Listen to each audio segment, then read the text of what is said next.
Nothing in the world can take the place of persistence. Talent will not. Nothing is more common than unsuccessful men with talent.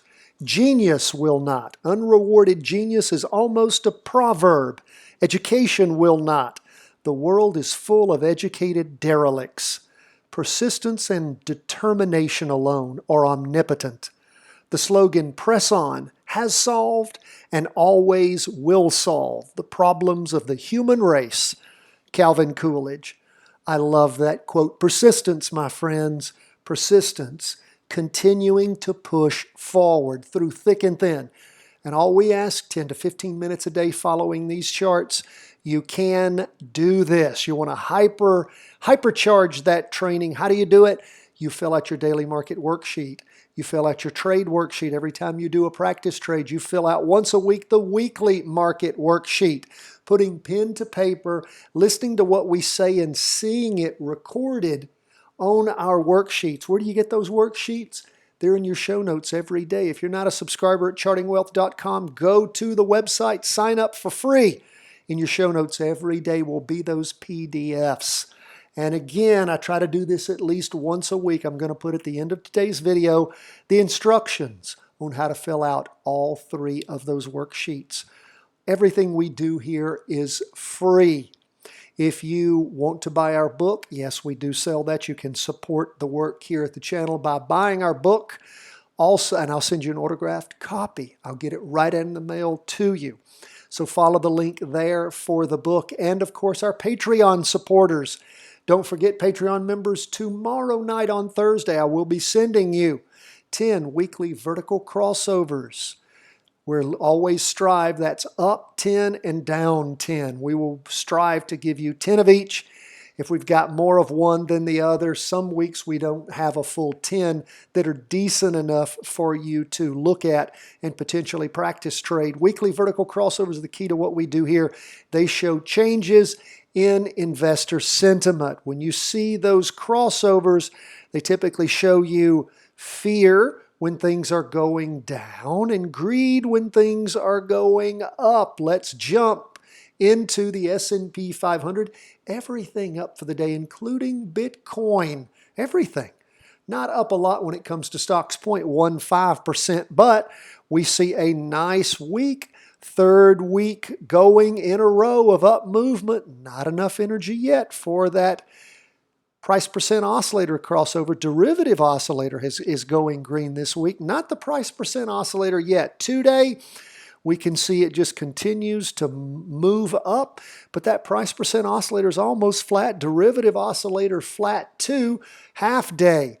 We can see at the end of the day it crossing over, going down. And again, we can see that slow down at the end of the day, popping up a little in the morning and then rolling over in the afternoon. Derivative oscillator going negative. Still waiting to see when and if there's going to be a weekly vertical crossover on the S&P. What about the Qs? Up 0.18%. We had that weekly vertical crossover back on the week ending the 2nd of July. Went up the next week, going up this week. Things are looking okay. Derivative oscillator heading up. Price percent oscillator continuing to move up. 2-day chart. That's where, again, we can see the Monday, Tuesday candle. We saw where it reached a high of 365.46, 365.49. So we went a few pennies higher. We'd like to see that continue to move up strongly. And we will resize that a little bit for us. There we go. So again, moving up that 2-day, but that price percent oscillator is flattening some on us. Derivative oscillator losing momentum, so keep your eye on that. Very much so. If you're in the Qs trade, also keep your eye on the half-day chart. You can see where at the end of the day spiked over, going down a little bit. Now, nonetheless, these are Heikin-Ashi candlesticks. It was up for the day, but we can see that average pace is losing some momentum there. And we'll just try to draw something here. There we go. That shows us that down movement on our trend line, because we just don't fill our charts up with unnecessary vertical crossovers. I used to put one in for the half-day chart. I stopped doing that. I just like to be able to see it by looking for this chartreuse line and use that to really sort of let me know the direction of that half day, which is our smallest of all of our trends and the one that means the least to us. So that's where we are on the NASDAQ 100. What about bonds? Shooting up for the day, 1.14%. Nice to see. Again, moving up, derivative oscillator gaining a little momentum, price percent oscillator heading up today. We had been weakening and heading down, and then what do we see happening? It's getting a little bit of energy. We have pretty much a green doji there, so lots of indecision, really sideways sliding overall on that 2-day chart. Derivative oscillator still losing momentum, but again, what we're seeing with that price percent oscillator is it's trying to head up. What about the half day? We can see where things really hammered down there on Tuesday in the afternoon. Really punched down at one point and then clawed its way back up, but it's nice to see it gaining some on Wednesday. And again, this 2-day recross we had back on the 20th of May, that's going quite a while back. Has that 2-day recross just not been beautiful? Somewhere around the 136 mark up to a high, what, of 149.44. Quite beautiful. That 2-day has just been killing it, just killing it. Okay, that's where we are when it comes to bonds. What about gold? Gold gaining 1.08%. That's beautiful. Are we going to have a weekly vertical crossover by the end of the week? Would that not be nice? That would be absolutely gorgeous. I hope that we see that happen. Hasn't quite happened yet. Getting close. 0.2 of a point away from that. So we will, 0.02 of a point away from that. So we will hope that that occurs. We got a green spinning top open box. Derivative oscillator still negative, but that price percent oscillator is trying to cross over. We would love to see that derivative oscillator cross over with the price percent oscillator. Remember, derivative oscillators are a leading indicator, a triple smooth version of the relative strength index. So we like them to both cross at the same time. If they don't, gives us a little bit of trepidation. What about the 2-day? It is already gone green on the derivative oscillator. Price percent oscillator getting awfully close. Green up candle forming, first day of the latest 2-day candle. That's nice to see. I've been talking about how I can't wait for gold to bottom out, and I hope that it has bottomed and it's heading up. We're going to be looking particularly at the end of the week to see if it's going to get us back into gold. What about this half day? Half day has been climbing for a while, for a nice while.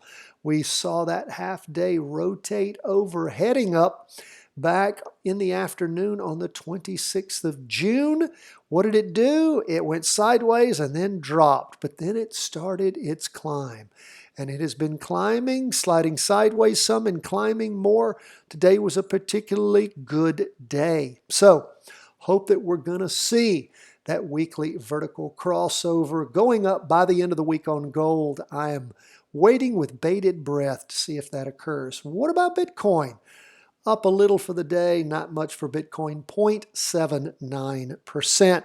Still decidedly down. That price percent oscillator trundling down. Derivative oscillator still quite negative. This is the weekly chart, so that's our big wave. 2-day is trying to move up some as far as the price percent oscillator goes, but you can see what's happening to the Heikin Ashi candlesticks, staying around that, $32,000 mark. Now remember, it punched down to a low of, 30,221.76.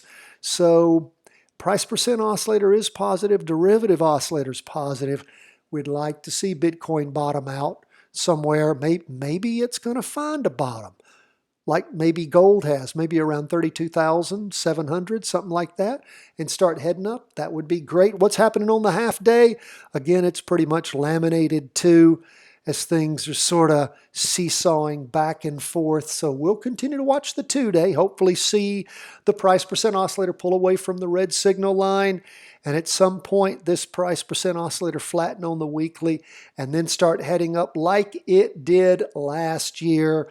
That week ending the 23rd of October, jumping in point around the $12,000 mark to a high of, well, it had already crossed over on the 2-day, on the weekly going down at that point. So a high we could have potentially managed of somewhere around the $59,000 mark. That's not bad. That's not bad, from $12,000 to $59,000. Who wouldn't take that any day of the week over the course of the rest of that October, November, December, January, February, March? Not bad. Not bad. That's where we are, folks, as we end the day on Wednesday, go into Thursday. Again, Patreon support is most appreciated.